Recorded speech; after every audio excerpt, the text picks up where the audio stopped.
The not registered on network error means your total wireless phone can't connect to the network due to SIM card or APN issues. First, restart your phone and toggle airplane mode.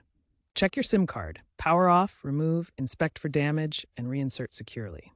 Ensure your phone supports Verizon's LTE bands, especially band 13. Use the Total Wireless app's Network Wizard for automated SIM and APN checks.